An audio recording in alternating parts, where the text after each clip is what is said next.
नमो तस्सा भगवतो अरहतो। नमो बुद्धाय। मैं डॉक्टर सीमा शर्मा आप सभी का हार्दिक स्वागत करती हूँ हमारे इस विशेष कार्यक्रम धम्मदीप में, जिसमें हम प्रतिदिन चर्चा कर रहे हैं पाली सूत्रों पर आधारित तथागत बुद्ध के जीवन चरित्र पर।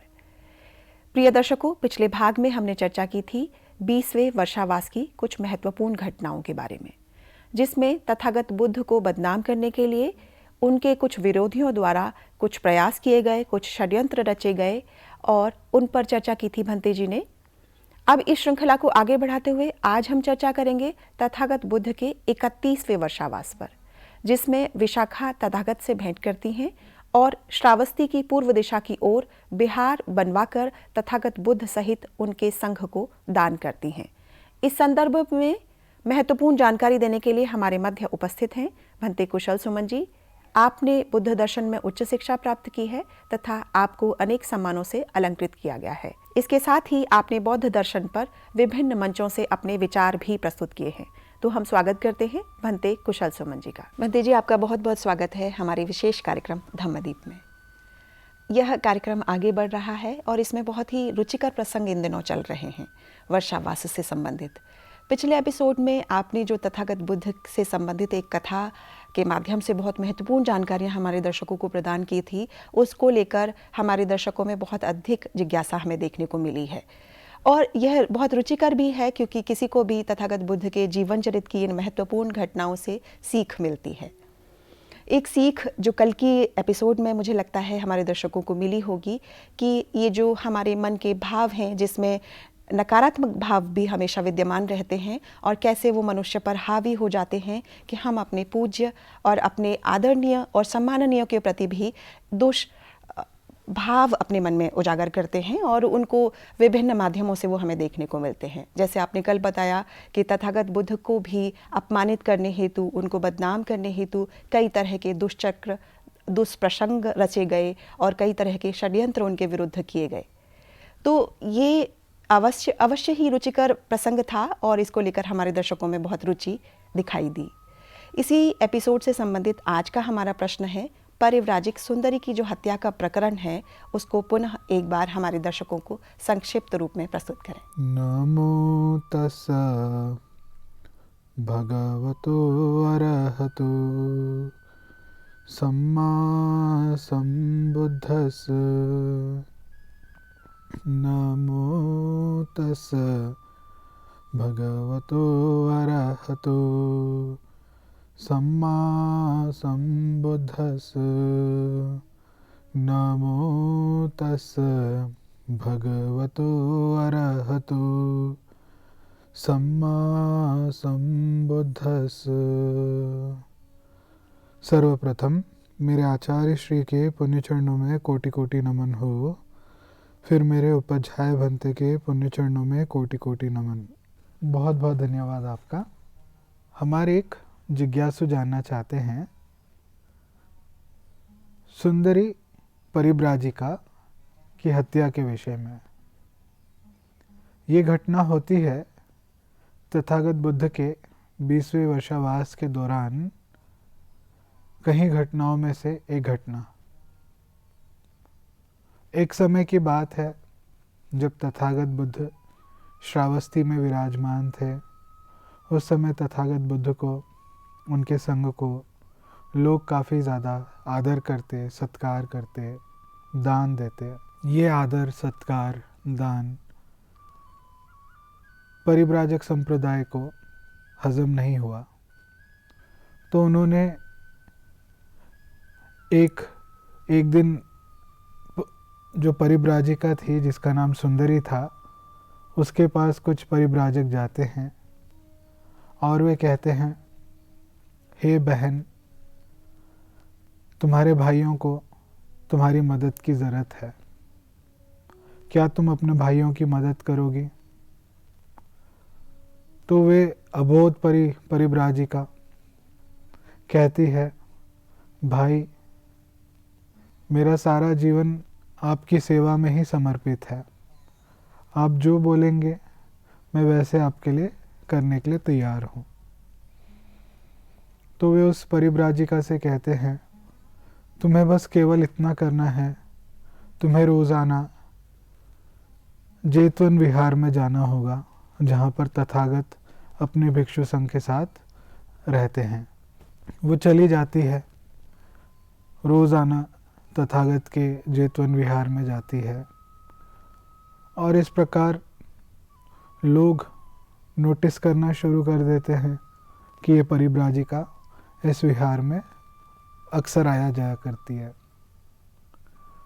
अभी कुछ समय बाद ये जो परिव्राजक भाई थे, इन्होंने इस सुंदरी परिव्राजिका की हत्या कर दी। हत्या करके जेतवन विहार के आसपास, या तो कहें जेतवन विहार के सीमा के अंदर, एक खड्डा खोद के इसकी लाश को दफना दिया।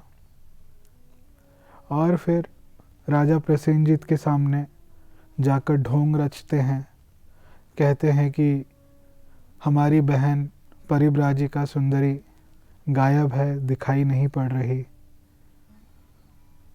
तो राजा प्रसेनजीत पूछते हैं, तुम्हें किसी पे शक है? तो वे परिव्राजक उत्तर देते हुए कहते हैं, हाँ, हमें श्रमण गौतम पर शक है। तो इसी आधार पे राजा प्रसेनजीत ने आदेश दे दिया जेतवन विहार की खोज करवाने का। तो ये परिव्राजक स्वयं से ही जगह जगह खोजते हैं और उस जगह पर खुदाई करते हैं जहाँ पर इन लोगों ने उस परिव्राजका की लाश को दफनाया था, मृतक शरीर को दफनाया था। अब उसकी लाश को बाहर निकालकर एक मेज़ पर लेटाकर हर चौराहे पे, हर गली में लोगों के सामने लेके जाते हैं और बुद्ध के खिलाफ, संघ के खिलाफ अनशन बोलते हैं। इन लोगों के झांसे में लोग भी फंस जाते हैं और वे भी बुद्ध का, संघ का अपमान करते हैं नाना प्रकार की बातों से। इसी सिलसिले में, इसी श्रृंखला में, जब कुछ भिक्षु अगले दिन से भिक्षाटन के लिए श्रावस्ती जाते हैं, तो अब वे उपासक भिक्षुओं को भोजन नहीं देते, बदले में बहुत कुछ सुनाते हैं। ये वारदात वे भिक्षु तथागत के पास आके बता देते हैं, ऐसे ऐसे हो रहा है। तो तथागत कहते हैं, घबराओ मत, ये हंगामा ज़्यादा दिन नहीं चलेगा, 7 ही दिन चलेगा। मगर जब कल से तुम लोग भिक्षाटन के लिए दोबारा श्रावस्ती जाओ, तो तुम्हें बस इतना ही करना है कि तुम्हें कहना है, झूठ बोलने वाला और इस प्रकार की कर्म करने वाला कर्म करने के बाद कहे कि मैंने ऐसे नहीं किया।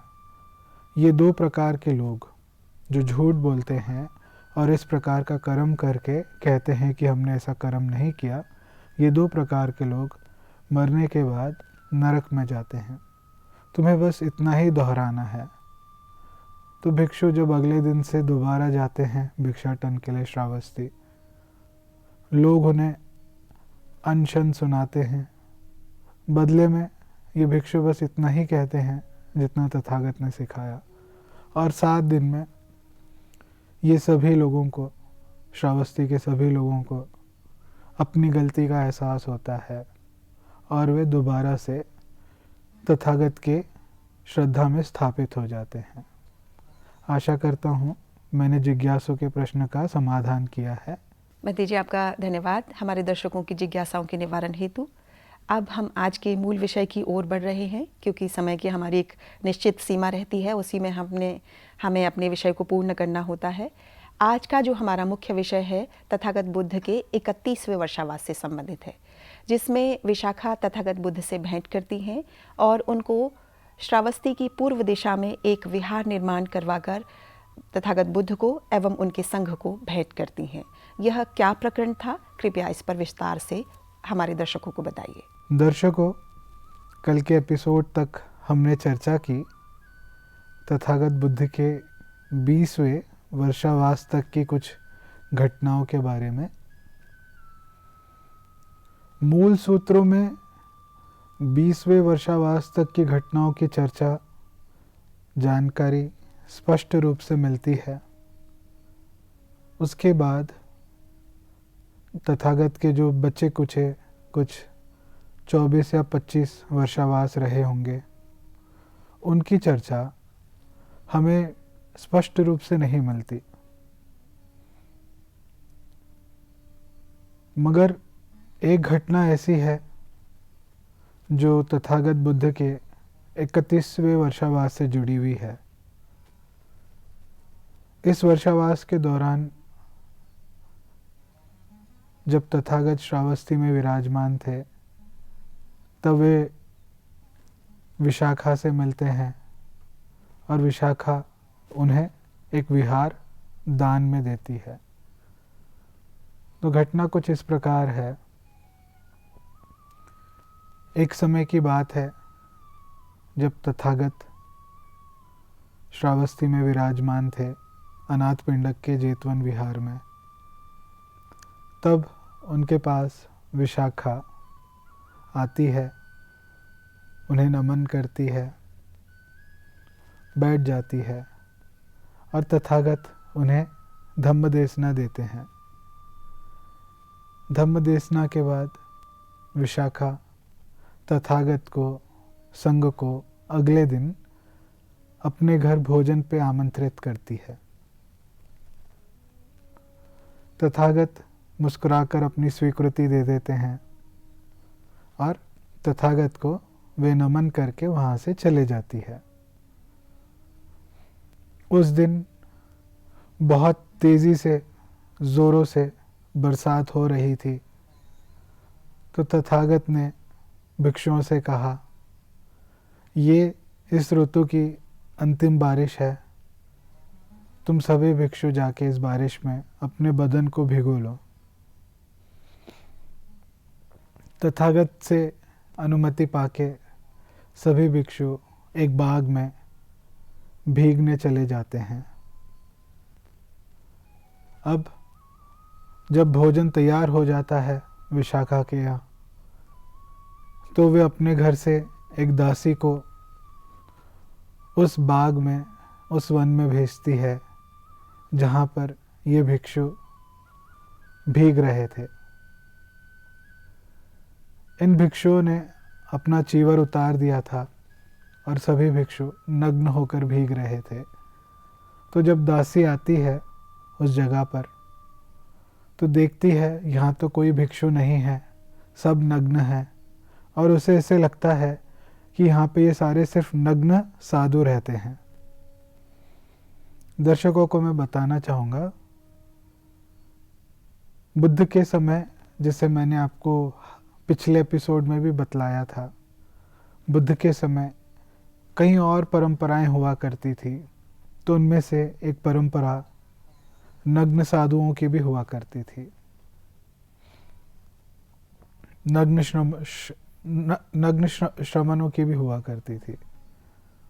तो विशाखा की ये जो दासी थी, उसे ऐसे लगता है कि इस बाग में सिर्फ नग्न साधु रहते हैं, और वे लौट जाती है विशाखा के पास। लौट के कहती है कि मैं जब उस बाग में गई तो मुझे कोई भिक्षु नहीं दिखे, मुझे सिर्फ नग्न साधु दिखे। विशाखा बड़ी समझदार थी, तो वे कहती है कि तुम दोबारा जाओ उसी बाग में और उन्हें सूचना दे के आओ कि भोजन तैयार हो गया है। दासी दोबारा उस बाग में आती है। अब देखती है ये जो भिक्षु भीग रहे थे, अब यहाँ पे कोई भिक्षु नहीं था। सब ने अपने चीवर पहन लिए और अपने अपने विहार लौट गए। उसे वहाँ पे कोई भिक्षु या कोई साधु नहीं दिखा। तो वे वापस से लौट जाती है विशाखा के पास। लौट के कहती है, मुझे वहाँ पे कोई भिक्षु नहीं दिखा, कोई नग्न साधु नहीं दिखा। विशाखा समझदार होती है, वह समझ जाती है कि वहाँ पे जो भिक्षु थे, वे अपने बदन को भिगोने के बाद ज़रूर चीवर पहन के अपने विहार लौट गए होंगे। अब इस वारदात के बाद जब भोजन का समय हो जाता है तो तथागत अपने भिक्षुओं से कहते हैं, भिक्षुओं तैयार हो जाओ, चीवर पहन लो और अपना पात्र ले लो, हमें विशाखा के यहाँ पे भोजन के लिए जाना है।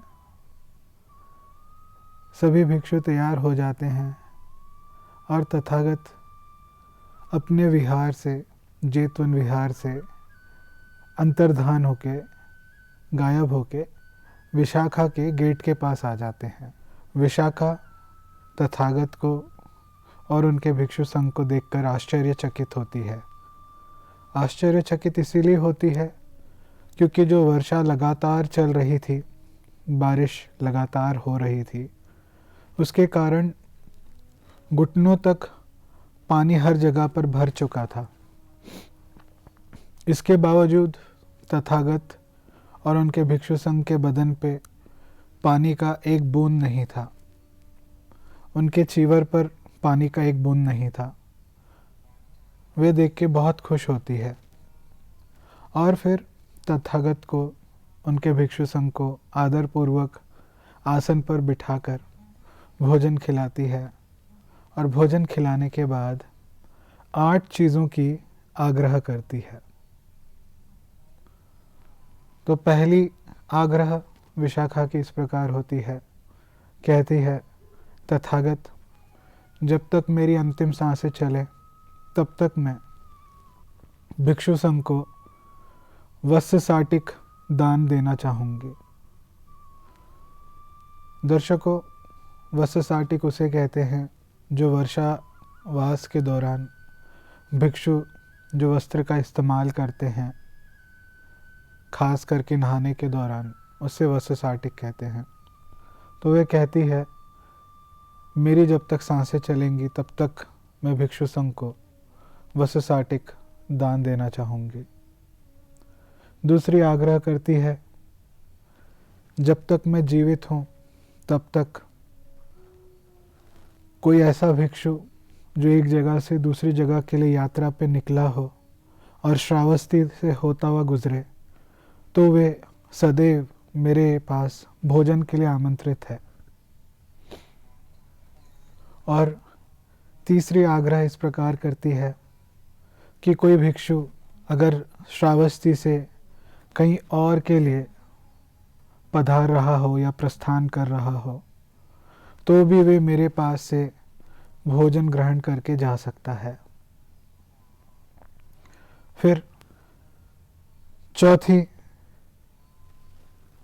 आग्रह इस प्रकार करती है, कोई भिक्षु बीमार हो तो उसको उस समय भोजन जो चाहिए होगा वो मेरे पास से ग्रहण कर सकता है। पांचवी आग्रह इस प्रकार करती है, कहती है उस बीमार भिक्षु की जो मदद कर रहा हो, देखभाल कर रहा हो, वे देखभाल करने वाला उस भिक्षु का नर्स मेरे पास से भोजन ग्रहण करे। ये हो जाते हैं 5। और छठवा होता है, किसी बीमार भिक्षु को कभी किसी औषधि की ज़रूरत पड़े तो वे मेरे पास से ले सकता है। और 7वीं आग्रह इस प्रकार होती है, मेरे पास निरंतर हमेशा दलिया बना रहेगा, कभी भी कोई भिक्षु चाहे आके ग्रहण कर सकता है। और आखिरी आग्रह, 8वीं आग्रह इस प्रकार करती है, जब तक मेरी अंतिम सांसें हैं तब तक मैं भिक्षुनियों को वर्षा साटिक दान देना चाहूँगी। वस्त्र साटिक, बारिश के दौरान पहने जाने वाला वस्त्र, वे भिक्षुनी को दान देना चाहती हैं। तो इस वारदात के बाद तथागत विशाखा से पूछते हैं, ऐसी किन कारणों से तुम ये 8 चीज़ों का तुमने आग्रह किया है, क्या कारण है इसका? तो वे तथागत से कहती है, तथागत जब मैंने पहली आग्रह की आपसे कि जब तक मेरी सांसें चले तब तक मैं भिक्षुओं को वस्त्र साटिक दान देना चाहूँगी। वर्षावास के दौरान पहना जाने वाला वस्त्र वो दान देना चाहूँगी। तो उसका कारण ये था, आज जब मैंने भोजन बनाने के बाद मेरी दासी को उस बाग में भेजा जहाँ पर ये भिक्षु थे और नग्न होकर नहा रहे थे, तो ये दासी उनको पहचान नहीं पाई। और मुझे लगता है नग्न रहना अच्छा नहीं दिखता, किसी नग्न व्यक्ति को देख के घृणा आती है। तो इसी कारणवश मैंने ये पहली आग्रह की। मुझे लगा कि मुझे जीवन भर अंतिम सांस तक भिक्षु संघ को वर्षा के दौरान पहने जाने वाला वस्त्र साटिक दान करना चाहिए। फिर दूसरी आग्रह का कारण बतलाते हुए कहती है, जो भिक्षु एक जगह से दूसरी जगह यात्रा के लिए निकला हो और बीच में श्रावस्ती से होता गुजरता है, तो हो सकता है जब वे श्रावस्ती आए तो उसको श्रावस्ती के गली गली का अंदाज़ा ना हो, तो इसी कारण वे भोजन के लिए भिक्षाटन के दौरान थक सकता है, परेशान हो सकता है। उस भिक्षु को किसी प्रकार की थकावट ना हो, परेशानी ना हो, इसीलिए मैंने ये दूसरी आग्रह किया आपके पास कि वे हमेशा सदैव मेरे पास भिक्षाटन के लिए, भोजन दान के लिए आ सकता है, आमंत्रित है। तीसरी आग्रह, कोई भिक्षु इस गांव से किसी और जगह के लिए प्रस्थान कर रहा हो, तो हो सकता है उसकी गाड़ी छूट जाए या और कुछ कारण हो सकते हैं, जैसे कि वे समय पे अपनी जगह पे नहीं पहुंच पाए, तो उसको इस तरह की तकलीफ़ ना हो, तभी भी वे मेरे पास भोजन ले सकता है, सदैव आमंत्रित है। फिर चौथी आग्रह के कारण बतलाते हुए कहती है, कोई ऐसा भिक्षु जो बीमार हो, तो मेरे इस भोजन से कम उसकी बीमारी ज़्यादा नहीं बढ़ेगी, कम से कम वो जीवित रहेगा। इसीलिए मैंने इस प्रकार की आग्रह की।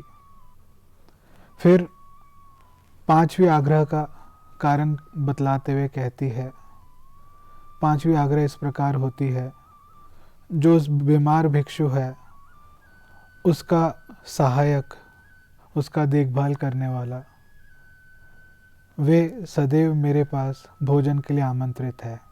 क्यों? क्योंकि अगर ये अपने भोजन के लिए अलग अलग जगहों पर भिक्षाटन करेगा, तो हो सकता है कि ये उस बीमार भिक्षु को समय पे भोजन नहीं दे पाए, जिसके कारण से विनय के नियम का उल्लंघन हो सकता है। तो इसी कारण मैंने इस आग्रह की भी आपके सामने फरियाद रखी। फिर अगले आग्रह का कारण बतलाते हुए कहती है कि कोई भिक्षु बीमार हो, बीमार होने के कारण उसकी सेहत बिगड़ सकती है, वे मर सकता है, तो उसकी सेहत ना बिगड़े, उसको कोई हानि ना पहुँचे, इसीलिए वे मेरे पास सदैव औषधि ले सकता है। ये थी विशाखा की छठवीं आग्रह। और सातवीं आग्रह इस प्रकार होती है, कहती है मेरे पास निरंतर दलिए की सप्लाई रहेगी। कोई भिक्षु मेरे पास चाहे दलिया आके खा सकता है। और मुझे याद है तथागत जब एक बार किसी जगह पे विराजमान थे, तो तथागत ने दलिए के 10 बेनिफिट्स बताए थे। तो इसी कारण मैं निरंतर दलिए का सप्लाई देती रहूँगी। और आखिरी आग्रह का कारण बतलाते हुए कहती है, जो होता है वे सदैव भिक्षुणी संघ को नहाने के लिए एक वस्त्र दान करेगी। तो ये होती है विशाखा की 8 आग्रहें। अब तथागत पूछते हैं, तो विशाखा ये 8 प्रकार के जो तुमने आग्रह की, इससे तुम्हें क्या फ़ायदा होगा? तो विशाखा उत्तर देते हुए कहती है, तथागत जब कभी मुझे पता चलेगा कि किसी भिक्षु को या किसी भिक्षुणी को मेरे इन दिए हुए दान से उसको सहायता मिल रही है, तो बस इतना जान के ही मेरे मन को आनंद प्राप्त होगा, बस इतना ही। और धीमे धीमे ये आनंद मेरे मोक्ष का कारण बनेगा, मेरे निर्वाण का कारण बनेगा। तथागत इसे साधुवाद देते हैं। और इस घटना के बाद विशाखा तथागत बुद्ध को श्रावस्ती के पूर्व दिशा की ओर एक विहार बनवाकर तथागत को संघ के सहित उस विहार का दान करती है। तथागत विशाखा को आगे चल के अपनी कहीं सारी उपासिकाओं में से इसे अग्रोपासी की स्थान देते हैं, क्योंकि ये बहुत दान धर्म करती है। तो ये थी विशाखा के विहार बना के दान देने की कथा। तो दर्शकों, विशाखा से जुड़ी ही और एक घटना है। एक समय की बात है जब तथागत बुद्ध विशाखा द्वारा दिए गए दान उस विहार में विराजमान थे। तब विशाखा अपने खुले बालों से रोती हुई तथागत के पास आती है। तब तथागत पूछते हैं, विशाखा क्या हुआ, तुम्हारे बाल खुले हुए हैं, तुम रो रही हो, सब ठीक है? तो विशाखा उत्तर देते हुए कहती है, तथागत, मेरी जो पोती है उसकी मृत्यु हो गई है, मुझे वो बहुत प्रिय थी, इसीलिए मैं दुख में हूँ, इसीलिए मैं रो रही हूँ। तो तथागत पूछते हैं विशाखा से, तो विशाखा बताओ, इस श्रावस्ती में जितने लोग हैं, क्या तुम चाहती हो कि तुम्हारे पास इतने पोता पोती हो, इतने बच्चे हों? विशाखा कहती है, हाँ, मैं चाहती हूँ कि इस श्रावस्ती में जितने लोग रहते हैं मेरे पास उतने पोता पोती हों, बच्चे हों। फिर तथागत पूछते हैं, तो ये बतलाओ कि एक दिन में श्रावस्ती में कितने लोगों की मृत्यु होती है? तो विशाखा कहती है, कभी 10 लोगों की मृत्यु होती है, कभी 8 लोगों की, कभी 7, और ये सिलसिला कभी नहीं रुकता, रोज़ कोई ना कोई मरते रहता है। तो तथागत कहते हैं, फिर तो तुम रोज़ रोती रहोगी, क्योंकि रोज़ तुम्हारे कोई ना कोई पोता पोती मरते रहेंगे, कोई ना कोई बच्चे मरते रहेंगे। विशाखा को होश आ जाता है। वह कहती है, बस कोई पोता पोती नहीं चाहिए, कोई बच्चे नहीं चाहिए। फिर तथागत कहते हैं, किसी के 100 प्रियजन हैं तो उसके 100 दुख हैं, किसी के 90 प्रियजन हैं तो उसके 90 दुख हैं। इस प्रकार कहते हुए 80, 70, 60, 10, 5, 4 प्रियजन हैं तो 4 दुख हैं, 2 प्रियजन हैं तो 2 दुख हैं, 1 प्रियजन है तो 1 दुख है। और कहते हैं आगे चल के, किसी का कोई प्रिय नहीं तो उसके पास कोई दुख नहीं, वे दुख रहित है। तो ये थी विशाखा से जुड़ी एक घटना।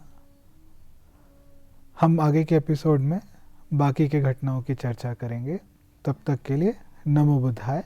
बंदी जी, आपका बहुत बहुत धन्यवाद हमारे दर्शकों की जिज्ञासाओं के निवारण हेतु और आज के इस मुख्य विषय पर इतनी ज्ञानवर्धक जानकारी हेतु भी। भवतु सबमंगलम, भवतु सबमंगलम, भवतु सबमंगलम। सबका भला हो, सबका मंगल हो, सबका कल्याण हो, सुखी हो, सुखी हो, सुखी हो। प्रिय दर्शकों, आज के इस विशेष कार्यक्रम में इतना ही। अब समय हो चुका है आज के कार्यक्रम को यहीं विश्राम देने का, लेकिन इससे पूर्व मैं आपको बताना चाहती हूँ, आपके मन में किसी तरह के प्रश्न हों, कोई जिज्ञासाएं हों, कोई सुझाव हों या कोई भी संदेश आप हमें देना चाहें तो हमारा व्हाट्सएप नंबर है 9639010109। आप हमें ईमेल भी कर सकते हैं। हमारी ईमेल आईडी है subharatibuddha@gmail.com। तो हम आशा करते हैं आप अपनी जिज्ञासाओं को दबाएंगे नहीं और हमारे इस कार्यक्रम का हिस्सा बनकर अपनी जिज्ञासाओं का निवारण करेंगे, इसके साथ ही हमारा मार्गदर्शन करेंगे और हमारा उत्साहवर्धन भी। तब तक मैं डॉक्टर सीमा शर्मा भंते कुशल सुमन जी के साथ विदा लेती हूँ। कल इसी समय आपके सामने फिर उपस्थित होंगे। नमो बुद्धाय। नमो तस्सा भगवतो अरहतो